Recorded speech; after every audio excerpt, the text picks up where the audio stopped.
사람은 한번 죽으면 이제 끝입니다. 그런데 사람들은 죽음 이후에도 무엇인가 할 수 있을 것이라고 생각하고 죽은 시체를 아주 좋은 자리에다가 묻으면 후손들이 복을 받는다고 그럽니다. 그래서 명당 자리를 찾습니다. 뒤에는 산이 있고 앞에는 물이 흐르고 이제 좌청룡 우백효라가 이제 이렇게 명당 자리를 찾는데, 살아서도 뭐 별일 없었던 사람들이 죽어서 죽은 시체가 무엇 할 수 있겠습니까?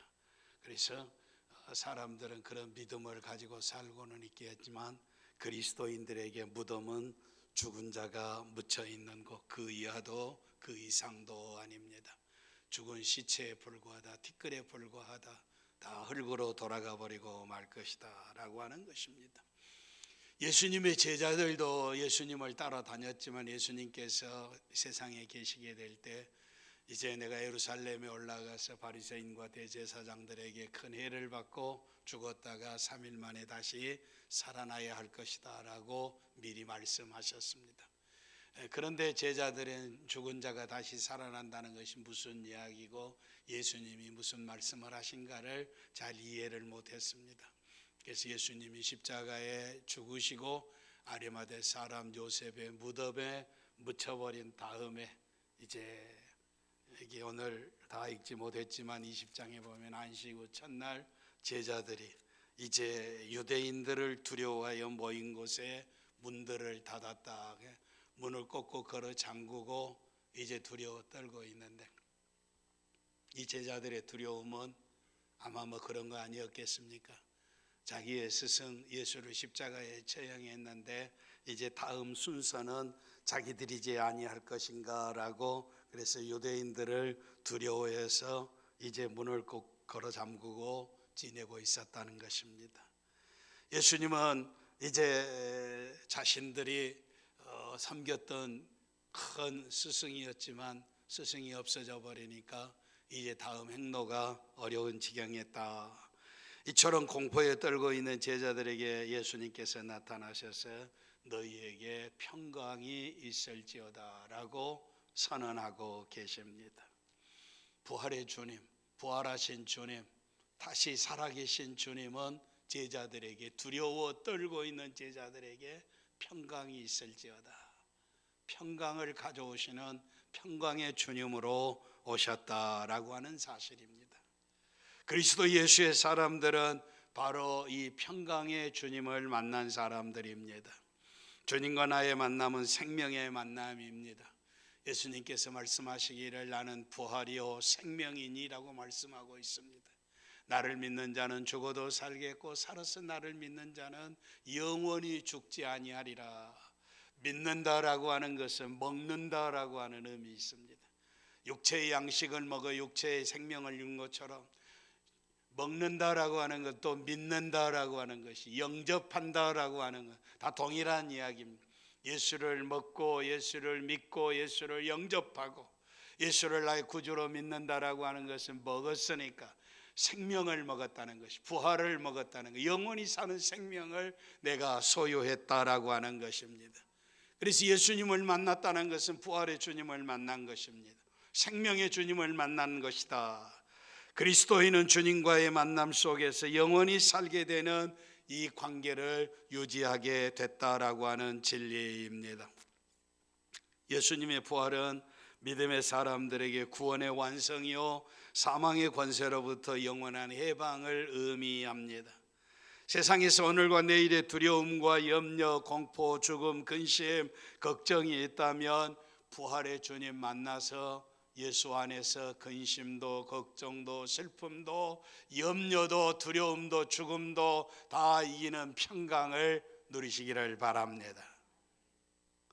영원한 생명을 위해서 예수님을 만나야 한다라고 하는 것입니다.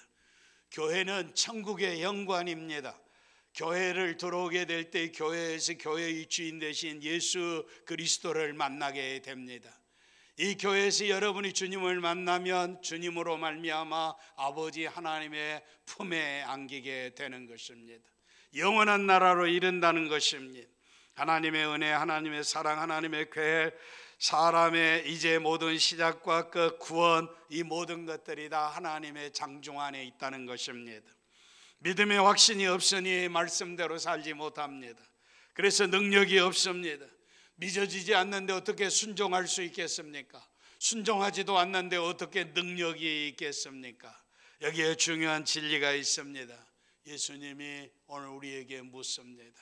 제자들에게 묻습니다. 세상 사람들이 나를 누구라고 하더냐? 에레미야나 선지자나 세례 요한이라고 합디다.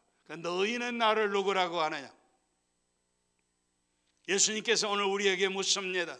너희는 나를 누구라고 하느냐? 부활하신 주님이 묻습니다. 시몬 베드로가 주는 그리스도시요 살아계신 하나님의 아들이라고 고백하고 있습니다. 무슨 이야기입니까? 예수님은 나의 삶의 주인이십니다. 나의 왕이십니다. 나의 구원주이십니다. 살아계신 하나님이십니다 라고 하는 고백입니다. 개인적으로 예수님을 만나는 체험이 필요합니다. 그래서 예수님을 만나 부활의 주님, 생명의 주님과 더불어 영원히 살아야 한다라고 하는 것입니다. 예수님을 생명으로 만나는 사람들에게 하나님의 복이 있습니다. 바요나시모나 네가 복이 있도다라고 말씀하고 있습니다. 이 복은 세상의 복이나 우리의 인간의 지혜의 복이 아니고 인간의 노력의 복이 아닙니다. 이것을 네가 알게 한 것은 이제 하늘아버지께서 내게 알게 하셨다라고 말씀하고 있습니다. 그리고 복을 받은 베드로에게 음부의 권세, 지옥의 권세가 이기지 못하리라라고 천국의 열쇠를 주시고 있습니다. 이게 믿는 자들에게 주시는 부활의 주님이 주시는 놀라운 은혜입니다. 세상의 어떤 세력도 이길 수가 없습니다. 지옥의 세력이 이길 수 없다라고 하는 사실입니다. 부활하신 주님만이 주실 수 있는 것입니다. 유독 하나님, 이 한국에는 자기가 자칭 하나님이라고 하는 사람들이 아주 많고 지금도 있고 존재하고 그를 따르는 사람, 어리석은 사람들이 있는데 문선명을 이루셔서 박태선이, 이제는 유병현이, 박옥수, 이제 안상홍이, 장길자, 이만희, 정명석이 이상한 것들이 다 나타나서 지들이 다 하나님이라고 이야기를. 하나님. 요즘에는 무슨 허경영인가 하는 이 인간이 또 나타나서 자기는 천국에 살고 자기가 하나님이고 자기를 만나면 천국 간다고 이렇게 헛되이 아주 그냥 혹세 무민하는 이야기들을 하는데 그들의 결과는 다 죽음입니다. 죽음으로 끝났다는 사실이. 문선명이 어디 살아서, 박태선이 어디 살아서, 유병현이가 어디 살아서 다 죽었다. 이만희도 죽고 지금 골고래 가서 죽어가고 있다는 사실입니다. 그들은 인생에게 아무것도 줄 수가 없다는, 그들은 하나님이 아니다, 그런 그리스도가 아니라라고 하는 사실이. 음부의 권세가 이기지 못하리라, 수월의 권세가 이기지 못하리라, 지옥의 권세가 이기지 못하리라. 지옥의 권세를 이기신 부활하신 주님만이 주실 수 있는 복인 것을 확신하시기를 바랍니다. 다음에 메고 푸는 권세입니다. 하늘에서 이제 땅에서 매면 하늘에서도 매일 것이요 땅에서 풀면 하늘에서도 풀릴 것이라고 하는, 이건 기도입니다. 우리가 예수 그리스도의 이름으로 기도하게 될 때 모든 이제 역사가 일어날 줄 믿습니다. 이 기도는 능치 못할 일이 없습니다. 믿음으로 백성들에게 주신 하나님의 은혜입니다. 오늘 사람들은 현대의 기적이라고 하는 것을 믿고 과학이라고 하는 것을 믿고 철학이나 합리적인 삶을 살고 있습니다. 오늘 인간들이 만들어 놓은 것 가운데 인터넷이라고 하는 것은 온 세상의 방대한 지식을 접할 수 있는 놀라운 능력을 제공해 주는 것입니다. 그래서 인터넷을 이용해서 핸드폰을 만들어 가지고 많은 정보들을 우리가 누리며 살게 되었습니다. 그러나 중요한 것은 인간이 만들은, 인간이 가져다 준 그것 때문에 대가를 치러야 하는 것, 그 중에 하나가 만성적인 불안이라는 것입니다. 인간이 세상의 정보를 다 헤집고 다니고 클릭 한번 하면 다 알 수 있게 됐는데 정보를 알면 알수록 인간은 불안해지게 되어 있습니다. 도대체 내 영혼 밖에 세상의 사람들이 어떻게 돌아가느냐, 세상이 어떻게 살고 있느냐, 불안하기 짝이 없습니다. 근심 걱정으로 가득 차 있는데 그것 때문에, 그 아는 정보 때문에 불안하다라고 하는 사실입니다.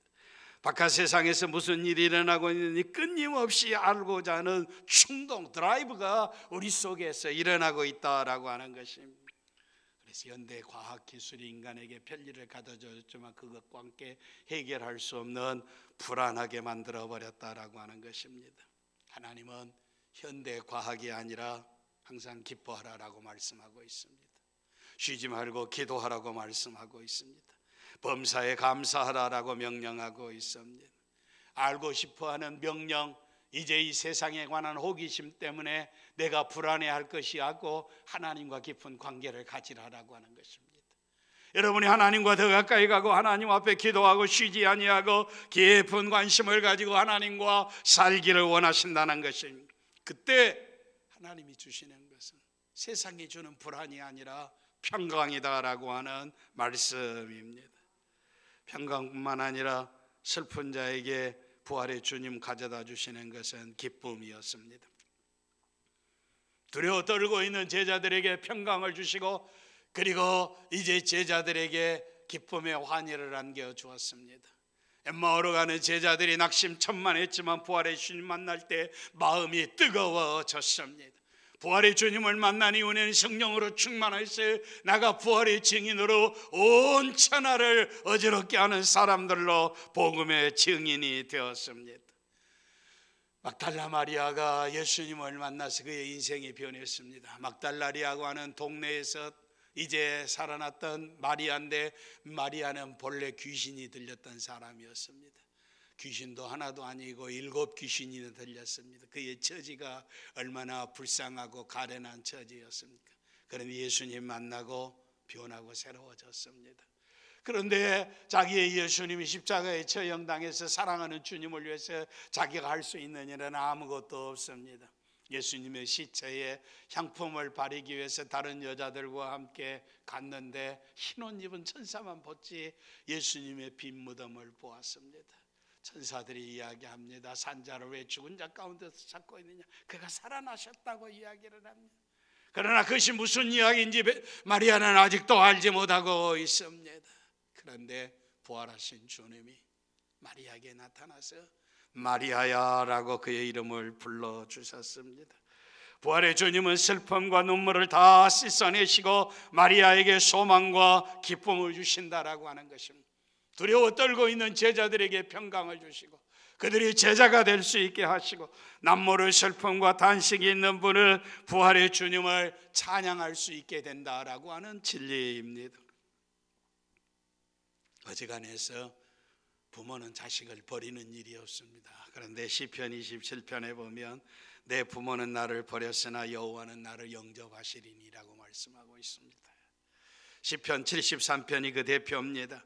자신의 일을 숨김없이 말합니다. 세상 되어지는 꼴랑의 모습, 불의하고 악한 자들이 잘 살고 죽을 때도 태평하게 죽는 것을 보고 거의 실족할 뻔했다. 미끄러져 넘어질 뻔했다. 공의의 하나님이 어디 계시느냐, 의의 하나님이 계시느냐, 심판의 하나님이 계신다면 악인이 이렇게 잘 살 수 없다라고 실족할 뻔했다라고 하는 것입니다. 그래서 내가 미련해서 하나님 앞에 짐승 같았다라고 고백하고 있습니다. 그러나 졸지의 성소에 들어가게 될 때 악인들이 멸망하는 모습을 바라보고 하나님의 거룩하는 총의 나라를 바라보고 하나님께 가까이함이 내게 복이라라고 시편 기자는 찬양하고 있습니다. 기쁨은 행복입니다.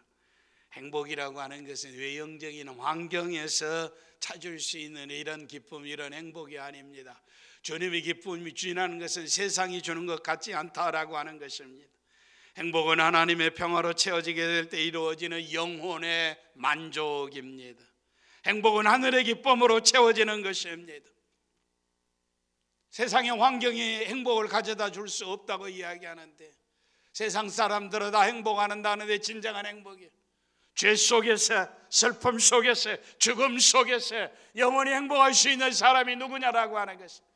죄의 문제를 해결하고 슬픔의 문제를 해결하고 죽음의 문제가 해결되어져야 행복할 수 있을 줄 믿습니다. 죄와 슬픔과 죽음의 문제가 아직도 그대로 있다면 그는 행복한 사람이 아닙니다. 그러나 세상의 모든 것이 다 사라져버린다 할지라도 죄가 해결되어지고 슬픔이 해결되어지고 죽음이 해결되어진다면 이는 영원히 행복한 사람인 줄 믿습니다. 어떤 성도의 이야기입니다. 육체적으로 정신적으로 감정적으로 지쳐있는 성도였습니다. 이제 동네에서 살 수 없어서 멀리 낯설은 새로운 동네로 이사를 하게 됐습니다.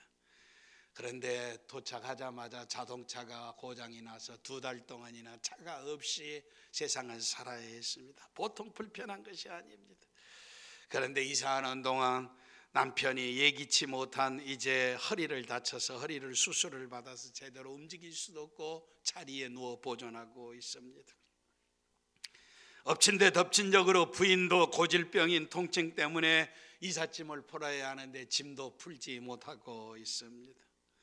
그리고 새로 이사 들어온 집, 거기서 이제 보금자리를 꾸며야 하는데 집이 워낙 낡아서 돈을 많이 들어야 고쳐야 한다는 것을 알게 되었습니다. 게다가 유일한 이제 반려견으로 함께 살았는데 개가 늙어서 늙은 개마저 병으로 힘들어하고 있습니다.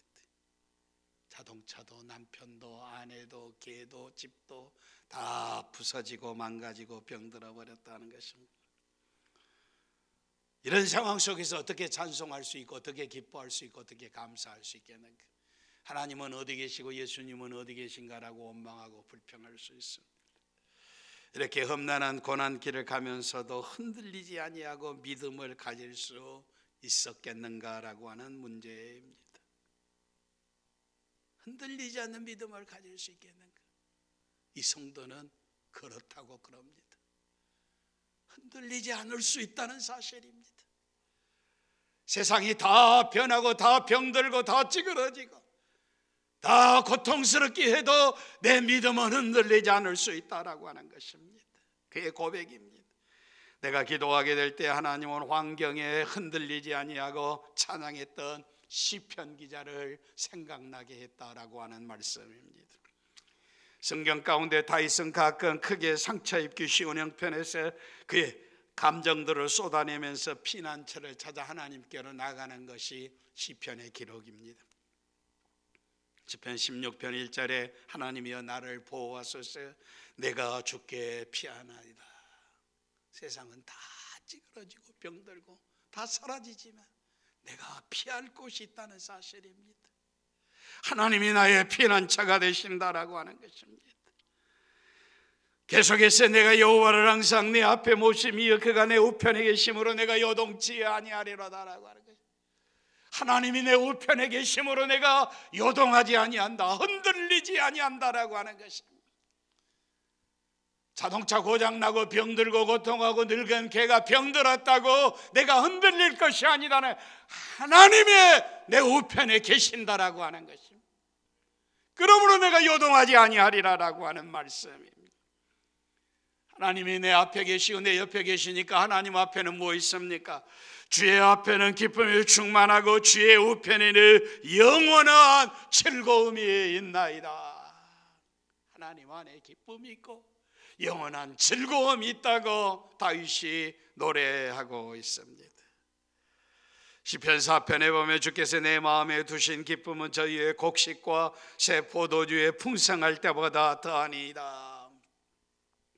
그러므로 기쁨도 행복도 질이 있습니다. 질, 이 퀄리티. 세상 사람들이 기뻐하는 기쁨과 그리스도 예수 안에 있는 믿음을 가진 사람들, 부활의 주님이 주시는 기쁨의 질이 있다는 사실입니다. 밥 한 그릇 먹으면 4시간 서너 시간 행복하고 좋은 옷 입으면 하루 정도 행복하고 이제 좋은 집에 살면 1년 정도 행복할 것인데 그 다음 지나면 어떠니? 서너 시간 지나면 배고프고 하루 지나면 이제 세상의 낙이 다시 그리워지고 1년 지나면 또 부패해진다라고 하는 것입니다. 그래서 하나님이 주시는 것은 새 포도주의 기쁨보다 더 위대하다라고 하는 것입니다. 사랑하는 성도 여러분, 오늘 여러분이 진정으로 기뻐하는 것은 무엇입니까? 장차 그리스도처럼 될 것이라고 하는 소망은 순간적으로 사라져버리는 땅의 즐거움을 바꿀 수 없는, 말로 할 수 없는 기쁨이며 영광스러움이며 사라지지 않는 영원하다는 것을 기억하시기를 바랍니다. 장차 우리가 그리스도와 같을 것이다. 죄 많은 인생이, 병들고 늙고 죽어지고 서글픈 인생이, 세상 환경 어디에 살아야 할 인생인데 영원히 주와 더불어 주님과 같을 것이라고 하는 진리입니다. 천지를 창조하신 후에 하나님은 세상을 볼 때 보시기에 좋았더라라고 말씀하고 있습니다. 하나님은 우리를 보고 기뻐하시고 우리도 기뻐하기를 원하십니다. 그리스도 예수 안에서 생명을 얻은 우리가 기뻐하는 것이 하나님의 뜻이다라고 하는 것입니다. 누가 우리를 그리스도의 사랑에서 끊으리요? 너희 속에 착한 일을 시작하신 이가 그리스도 예수의 날까지 이루실 줄을 우리가 확신하노라. 너희가 말세에 나타내기를 예비하신 구원을 얻게 하여 믿음으로 말미암아 하나님의 능력으로 보호하심을 입었으니, 우리를 지키고 보호하신 하나님의 능력으로, 하나님이 우리를 지키신데 감히 누가 우리를 손댈 수 있겠습니까? 하나님의 은혜 안에서 기쁨과 영원한 즐거움과 이 행복을 누리시기를 바랍니다. 이런 하나님이 없고 이런 사랑의 하나님을 떠나고 범죄하면, 불순종하고 세상과 짝하고 마귀 종노릇하면 어떤 일이 일어납니까? 하나님의 진노를 사고 성령을 근심하게 하고 받은 바 은혜를 상실하고 마음이 강팍해지고 양심은 상처를 입으며 다른 사람을 해치고 일시적인 심판을 자초하게 되고 거꾸로지게 된다는 것입니다. 사랑의 하나님, 은혜의 하나님, 기쁨의 하나님, 행복의 하나님을 배신하지 않기를 바랍니다. 하나님은 자기 백성을 구원하시는 하나님이십니다.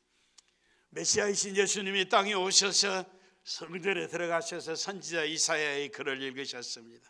주 여호와의 신이 내게 임하셨으니 이는 여호와께서 내게 기름을 부으사 가난한 자에게 아름다운 소식을 전하게 하리 하심이라. 나를 보내사 마음이 상한 자를 고치시며 포로된 자에게 자유를 갇힌 자에게 노임을 전파하며 여호와의 은혜와 우리 하나님의 신원의 날을 전파하며, 신원의 날이라는 것은 복수의 날이 오고 있다는 것입니다. 예수께서 오심으로 말미암아 우리에게 이 놀라운 은혜, 아름다운 소식들, 고치시고 자유를 주시고 노임을 받게 하고 하나님의 은혜를 전하게 하셨다라고 하는 것입니다. 계속해서 선지자 이사야는 죄를 이제 위로하시되 시온에 슬퍼하는 자에게 화관을 주시며, 화관은 꽃다발입니다.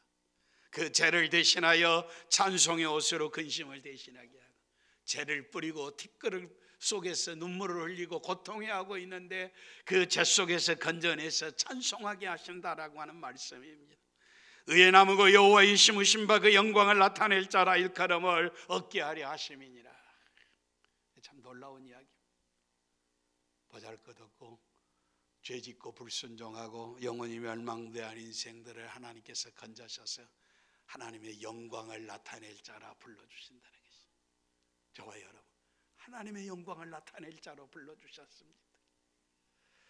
세 번째, 부활하신 주님이 주시는 것은 의심하는 자에게 믿음을 주시는 것입니다.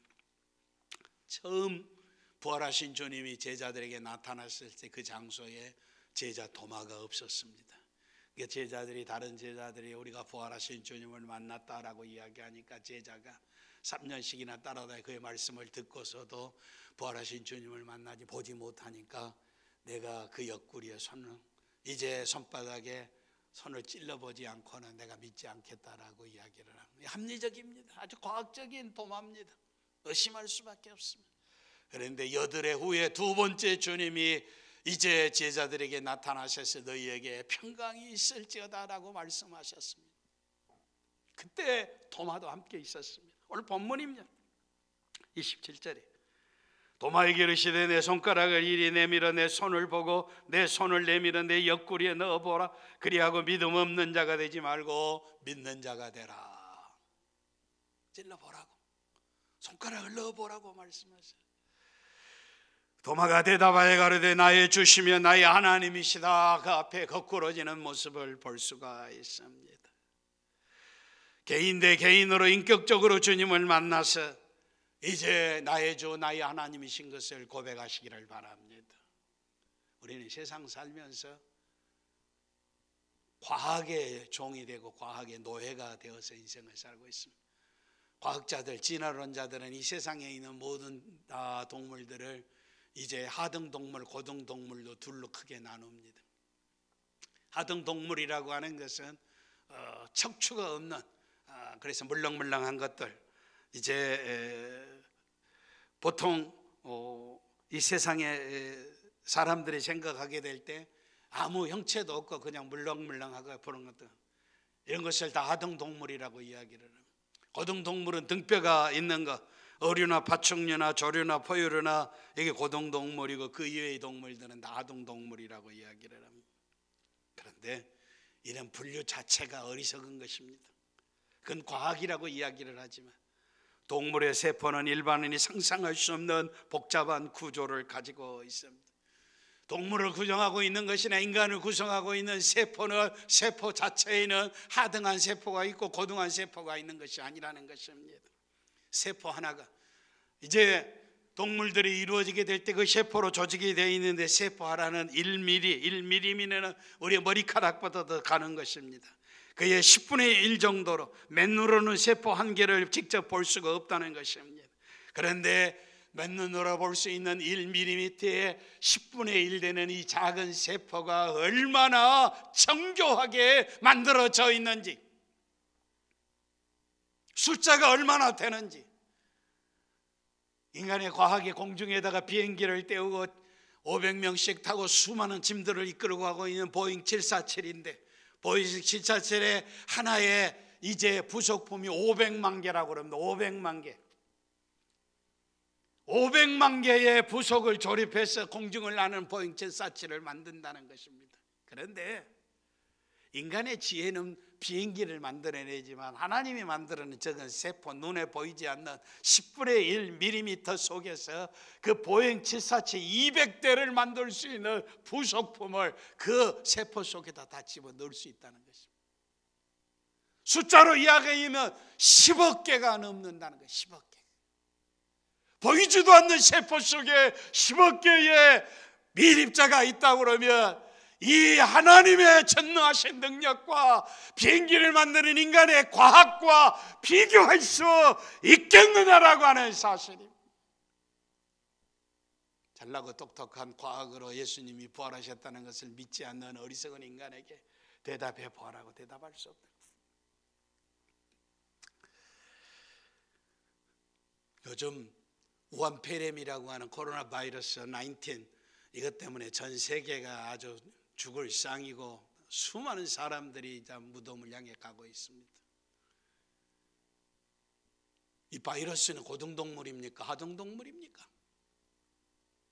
이 바이러스에 척추가 있습니까? 눈이 있습니까? 발이 있습니까? 도대체 이 바이러스가 뭡니까? 이건 하등동물도 아니고 고등동물도 아니고 바이러스 미생물인데 보이지 않는 생명체라고 하는 것입니다. 전 세계의 과학이 다 달라들어도 아직도 규명하지 못하고 있다는 것입니다. 뭐 잘난 체하고 똑똑한 체하고 고등동물도 하등동물도 아니에 바이러스 하나도 잡지 못하는 인생이 부활의 주님을 어떻게 부인할 수 있겠다는 이야기냐는 것입니다. 유명한 프랑스의 과학자 파스테르는 자연을 연구하면 연구할수록 나는 창조자의 작품들에 깜짝 놀란 채 서 있게 된다라고 이야기합니다. 공부하면 공부할수록 더 놀라운 역사가 일어나, 더 겸손하게 된다. 알면 알수록 더 고개를 숙이게 돼 있다는 것입니다. 못난 송아지 엉덩이에 뿔 난다고 전지전능하신 하나님 앞에 겸손해야 할 줄 믿습니다. 욥기에 이런 말씀이 있습니다. 내가 묘성을 메어 떨기 되게 하겠느냐, 삼성의 띠를 풀겠느냐. 묘성이라고 하는 것은 공중에 떠있는, 하늘에 떠있는 북두칠성입니다. 북두칠성. 이 국자처럼 생기는 별 있지 않습니까? 큰 별 7개. 그런데 욥은 이야기하기를 묘성을 떼어 떨기 되게 하겠느냐. 메어서. Can you bind? 묶을 수 있느냐라고 그래요. 별들을 묶어서 하늘의 국자처럼 만들 수 있겠느냐라고 하는 것입니다. 내가 하늘을 쳐다보고 국민학교 다닐 때부터, 그때도 북두칠성 그대로 있었는데 70년이 지난 지금도 북두칠성 그대로 있습니다. 하나도 변하지 않습니다. 네가 이 별들을 묶을 수 있느냐? Can you bind? bind, 묶다라고 하는 것입니다. 묶을 수 있느냐? 그리고 오리온 삼성이 있습니다. 삼성. 요분 뭐라고 이야기합니다. 삼성의 띠를 풀겠느냐?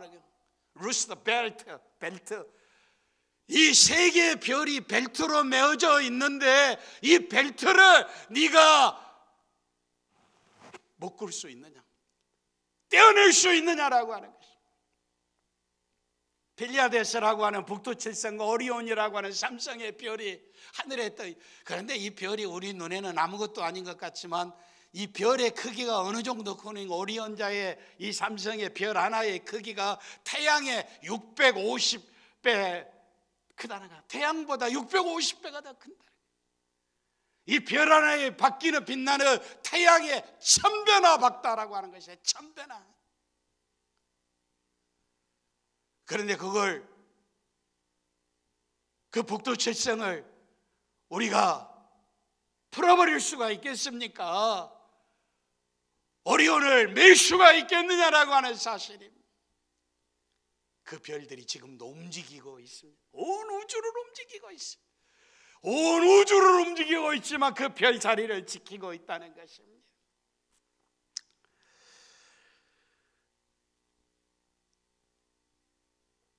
사도 바울은 로마서 11장 33절에 깊도다 하나님의 지혜와 지식에 부요하며 그의 판단은 측량치 못할 것이며 그의 길은 찾지 못할 것이라다. 인간의 지식으로는 하나님의 놀라운 능력을 찾을 수 없다는 것입니다. 주님께서 이런 말씀을 주신 이유가 어디가 있습니까? 이것을 너희에게 이르면 너희로 내 안에서 평안을 누리게 함이라. 세상에서 너희가 환난을 당하라. 담대하라. 내가 세상을 이기었노라. 부활의 주님이 가져다 주시는 이 평강과 이 기쁨과 이 믿음을 가지시면서 이런 말씀을 주시는 것이 무슨 이유냐라고 하는 것입니다. 세상에서는 환난을 당하나 담대하라라고 하는 것입니다. 내가 세상을 이기었고 세상 끝날까지 너희와 항상 함께 하리라라고 하는 것입니다. I am with you always. 언제나 너와 함께 하겠다라고 하는 것입니다. 부활하신 주님은 세상 끝날까지 언제나 우리와 함께 하시는 이 약속을 믿고 환난 많은 세상, 죄 많은 세상, 슬픔의 세상, 죽음의 세상에서 기뻐 찬미하며 부활의 주님과 더불어 영광을 누리는 성도들 다 되시기를 바랍니다.